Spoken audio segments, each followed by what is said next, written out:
Muito bem, amigos, de volta ao curso Fé, módulo 1, Determinação, e nós estamos na 35ª lição, onde estamos estudando sobre as tentações. E é bom que a gente aprenda bastante sobre essas técnicas que o diabo usa para nos afastar da palavra de Deus.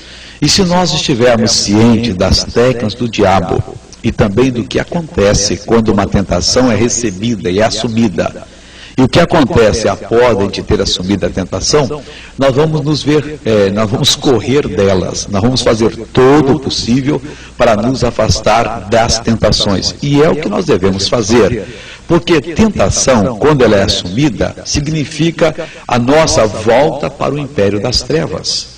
A Bíblia diz em Colossenses 2,15 que o Senhor Deus, quando aceitamos Jesus, Ele nos libertou do império das trevas e nos transportou para o reino do Filho do seu amor.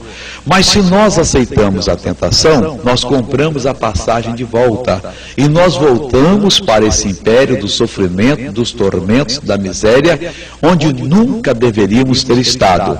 Então, para que nós não entremos nessa do diabo, para que nós não aceitemos essas investidas do maligno, nós devemos procurar na palavra de Deus o que ela fala sobre a tentação. Alguém pode escrever sobre a tentação de uma maneira muito bonita. Alguém pode dar lindas explicações sobre a tentação, mas nós não devemos procurar essas explicações, nem assumi-las, nem aprender com outras fontes, a não ser com a palavra de Deus. Primeiro que ninguém terá uma capacidade de escrever de uma maneira perfeita sobre a tentação do que a palavra de Deus. Além de qualquer escrito fora da palavra, não tendo a inspiração de Deus, porque a palavra que tem inspiração, é um escrito feito pelo próprio diabo, inspirado por ele, para que nós caiamos na tentação. A gente tem que aprender isso com a palavra de Deus. Se a gente não tiver a palavra de Deus em qualquer assunto, meu irmão, nós devemos evitar, porque ali tem alguma coisa do maligno. Se não tudo do maligno, alguma coisa. Então, nós teremos de Deus na nossa vida na proporção que nós tivermos da palavra. Se não é pela palavra de Deus, vamos esquecer. Não, mas o fulano, ele é muito capacitado. Aquele escritor, ele tem uma capacidade tremenda. E ele revela ali pontos importantes. Olha, se fossem importantes para nós, se Deus quisesse que soubéssemos daqueles pontos, Ele teria colocado eles na Bíblia Sagrada. Se Deus não colocou, porque eles não são importantes. E se eles não são importantes, por que tomar conhecimento deles? Por exemplo, hoje nós vamos ver aqui, é a parte 5 dessa lição de número 35. O título é: A tentação assumida produz outros pecados. A tentação assumida, ela produz outros pecados. Segundo o livro de Samuel, capítulo 6, capítulo 11, versículos de 6 a 15. Nós vamos ver a tentação que o rei Davi teve, que nós já estudamos aqui em profundidade. E ele assumiu a tentação. E nós vamos ver o que aconteceu depois, segundo esse relato do Espírito Santo. Está escrito assim, segundo Samuel 11, de 6 a 15. Então enviou Davi a Joabe, dizendo: envia-me Urias o Eteu. E Joabe enviou Urias a Davi. Bom, nós vimos que o Davi havia, depois do almoço, passeado lá no seu palácio, ao invés de estar com o povo de Deus na frente da batalha, na guerra, ou orando por aqueles que estavam na guerra, ele foi dormir, depois foi passear, como se o mundo estivesse a mil maravilhas. E lá do seu palácio, ele viu uma senhora que não tinha muito cuidado com o corpo dela, né? Apesar de ser muito bonita, porque ela estava se banhando ao ar livre. E Davi, quando viu aquilo, ele foi tentado. Mandou saber quem é aquela mulher, e talvez ela estivesse ali, sabendo que a tal horas ele costumava passear no seu palácio, que daria para vê-la, não sei se ela estava se oferecendo a ele, mas o resultado foi que ele caiu em transgressão. Trouxe ela para lá, teve um caso amoroso com ela, ela até concebeu. E o Davi, quando soube daquilo, então ele mandou que Joabe, o comandante do seu exército, enviasse a Urias, o Eteu.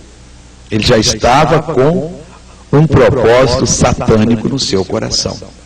Você vê que quando a pessoa assume a tentação, esse assumir da tentação produz outros pecados. O bom é que não se assuma nenhuma tentação, porque depois a pessoa quer se ver livre do que fez. Então comete uma coisa pior e a coisa vai crescendo. Diz o seguinte: vindo, pois, Urias a ele, perguntou Davi como ficava Joabe, e como ficava o povo e como ia a guerra. Depois disse Davi a Urias: desce à tua casa e lava os teus pés. E saindo Davi, Urias, da casa real, logo saiu atrás dele iguaria do rei. Quer dizer, alguém que o rei mandou para vigiar. O rei chama a Urias e pergunta como é que ele vai, como é que vai Joabe, como é que vai a guerra. E você vê a maldade do coração, né? Ele está olhando para Urias, pois eu tive um caso com a sua mulher, em outras palavras, não falava, né? Eu tenho que saber o que eu vou fazer com você. Você não sabe nada disso. E Urias, na maior das inocências, e a guerra vai bem, nós estamos ganhando. Joabe é um bom comandante, pode deixar que nós vamos ganhar a batalha é nossa. E Davi, ouvindo aquilo ali, sabendo que ele havia adulterado com a mulher desse Urias, e mandou agora Urias descer à casa dele, lavar os pés. E saindo Urias da casa real, logo saiu atrás dele iguaria do rei. Quer dizer, foi alguém mandado pelo rei. Eu nunca tinha visto essa palavra iguaria como isso, alguém. Porém Urias se deitou à porta da casa real com todo o servo do Senhor e não desceu à sua casa. Ele foi e deitou-se na porta da casa real, que devia ter ali um compartimento, né? Onde os servos ficavam, e Urias ficou com eles. E o que aconteceu? E o fizeram saber a Davi, dizendo: Urias não desceu à sua casa. Então disse Davi a Urias: não vens tu de uma jornada? Por que não desceste à tua casa? Olha que o Davi estava preocupadíssimo. Ele não tinha como fazer a coisa. Talvez ele quisesse que Urias fosse para casa para se deitar com a mulher, porque se ela concebesse dele, Davi, como foi pouco tempo, Urias podia pensar que era dele. E não ninguém levantaria suspeita. Mas Urias era um homem fiel, e nós vamos ver em seguida, e ele não foi para sua casa. Ele foi e se deitou na porta da casa real, fizeram saber a Davi. Davi estava preocupado, colocou vigias. Então manda chamar Urias. E agora, dando uma de muito bonzinha, diz o seguinte: não vens tu de uma jornada? Por que não desceste a tua casa? E disse Urias a Davi: a arca e Israel, e Judá ficam em tendas, e Joabe meu senhor, e os servos do meu senhor estão acampados no campo. E hei de eu entrar na minha casa para comer e beber, e para me deitar com minha mulher?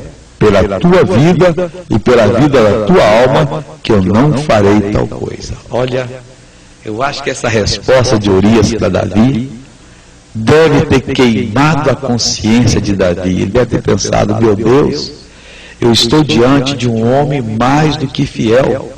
O homem, há tempo que está na guerra, recusa ir na casa dele, ver a mulher, se deitar com ela, porque Israel, a arca, Joabe, os soldados estão lá na batalha, e ele não quer ir para o conforto. Davi olhando para ele, eu acho que o coração dele queimava. E Urias inocentemente olhando, esperando o que Davi falaria, diante daquele que o havia traído, tomado a sua mulher. E o Urias diz o seguinte assim, ó: pela tua vida e pela vida de tua alma não farei tal coisa. Então diz Davi a Urias: fica cá ainda hoje, e amanhã te despedirei. Urias, pois, ficou em Jerusalém aquele dia, o seguinte, lá no palácio com o rei. E o rei, olha como é que o pecado, acho que o rei não dormiu aquela noite. Eu acho que o rei teve os piores momentos da sua vida. Ele devia se arrepender e, se pudesse, ele meteria a cabeça na parede. Por que é que eu caí? Por que é que eu adulterei? Quantas milhares de pessoas têm tido o mesmo sentimento pela vida? Puxa, aquele prazer momentâneo, hoje é um peso sobre mim, é como uma faca na minha barriga, dói. O que é que eu vou fazer? Urias, tudo bem, você não quer ir para sua casa, não quer rever a sua esposa, não quer matar a saudade, então fica aqui hoje, fica amanhã. E Urias ficou no palácio. A imagem de Urias ali devia torturar Davi. Mas olha o que faz o pecado. E Davi o convidou e comeu e bebeu diante dele. E o embebedou, e à tarde saiu a deitar-se na sua cama, como os servos de seu senhor, porém não desceu à sua casa. Urias devia dizer assim, mas poxa, eu não estou entendendo. O rei agora quer que eu vou almoçar com ele? Mandou um convite, e vai ser um banquete. Urias veio, sentaram-se à mesa, comeram. Davi deu até bebida forte para ele e o embebedou. Mas mesmo bêbado, Urias não foi deitar na sua casa, foi deitar na cama dos servos de Davi. Ficou por ali. E o coração de Davi está bravo. Bom, o homem não vai para casa, a mulher pode se engravidar e filha de outro, e vão descobrir. Ele deve ter assistido a Urias, vai lá, você tem uma esposa jovem, bonita, ela gosta de você. Ué, rei, como é que você sabe? Todo mundo fala que essa mulher só fala com você. Naturalmente, ele deve ter passado a cantada nele ali. Não, rei, eu não vou. Enquanto Israel estiver em perigo, eu vou ficar aqui vigiando. E não foi. O que fez o Davi em seguida? Sucedeu que pela manhã Davi escreveu uma carta a Joabe e mandou-lhe por mão de Urias. Teve um plano satânico aqui. Como o outro já era satânico. Quer dizer, um pecado puxa o outro, um abismo puxa o outro. E quando a pessoa vê, já fez o que não deveria fazer. Pegou o papel, o pergaminho lá, e escreveu uma carta para Joabe. E mandou essa carta pela mão de Urias. E que carta era essa? Escreveu na carta dizendo: ponde a Urias na frente da maior força da peleja, e retirai-vos detrás dele, para que seja ferido e morra. Coisa brava, hein? Onde uma pessoa chega quando ela é cegada pelo pecado. Não importa se a pessoa tenha sido uma grande bênção na mão de Deus. O pecado cega. Pergunte a Sansão, o homem que era forte, poderoso, o homem que não se dobrava diante de nada, a não ser diante do pecado. Arranjou Dalila, entregou o seu segredo e acabou com os olhos vazados, trabalhando no moinho, no maçarico, fabricando tijolos. Pergunte a Davi se o pecado compensa. Era de tarde, descansado, passeia no palácio, vê a senhora tomando banho, tem um caso com ela e agora está desesperado. E o que eu vou fazer? E se ela se engravidar? E esse homem não vai me perdoar? O meu reino pode acabar. E ficou desesperado. Desce, Urias, vai ver a sua esposa, vai ter um encontro com ela. Eram poucos dias, né? Qualquer coisa, nascer 15 dias depois, 15 dias antes, ninguém toma cuidado disso. Não, rei, eu não vou fazer isso. Eu vou ficar. O rei se desesperou, não tem mais jeito, tem que acabar com a vida desse. Defunto não faz nada comigo. Joabe, paz, tal.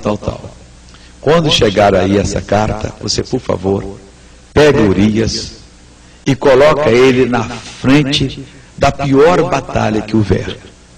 E não protege ele não. Faz dele um herói, para que ele seja ferido e morra. E o que aconteceu, missionário? E diz assim o seguinte: aconteceu, pois,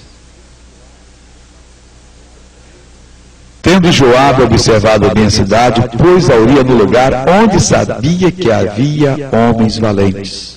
E saindo os homens da cidade e pelejando contra Joabe, caíram alguns do povo, dos servos de Davi, e morreu também Urias o Eteu. Então enviou Joabe, fez saber a Davi todo o sucesso daquela peleja. Que sucesso, hein? Bom, o ponto que eu quero chamar a atenção sua é que evite cair em tentação. Meu senhor, minha senhora, de tudo que você deve guardar na vida, guarde a sua santidade, a sua vida. Não importa o pecado que for. No início ele pode parecer suave, doce, mas no final ele vai achar você. E olha, você depois pode ler aqui, a partir do capítulo 12, o profeta Natã repreendendo o rei Davi, e vendo o que aconteceu. E Davi deve ter se lastimado bastante, e ele o fez. Está aí o Salmo 51 como prova, e outros tantos, quando Davi teve que abrir o coração. E aí nós descobrimos que o nosso Deus é um Deus misericordioso. Porque quem sabe eu estou agora falando aqui, e você me assistindo, você está lembrando do seu pecado e da sua maldade. E você tem uma pessoa que já não aguenta mais, a consciência o acusa, a consciência o fere de dia e de noite, e praticamente você vive num desespero tremendo. Mas eu não sei mais o que fazer, eu não sei mais o que eu posso fazer para me livrar dessa situação. Olha, Deus é misericordioso. Ele deu a Davi o perdão, e Davi depois se levantou. Mas lógico que Deus não escondeu. E apesar de ele ter dito que havia achado Davi um homem segundo o coração dele, ele nos revelou o pecado. O bom é que você não tivesse pecado.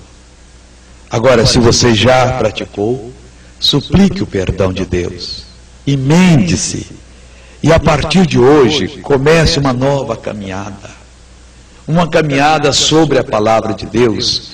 Uma caminhada sobre a revelação de Deus. E haja o que houver, não abaixe a cabeça para o inimigo. Não permita que o inimigo destrua, que o inimigo vença, que o inimigo derrote.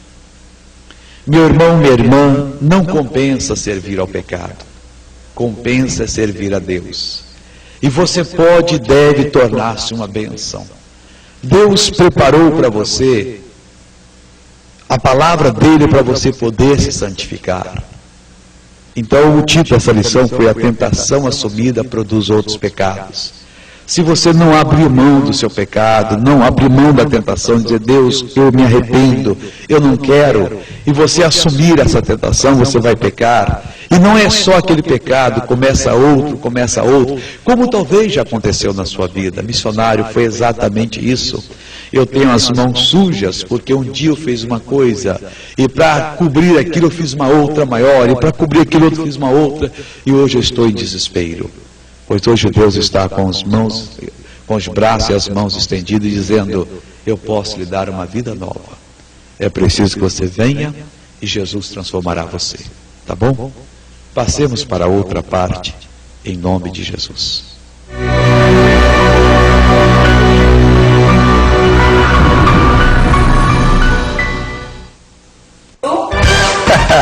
O romantismo está em baixa, não é?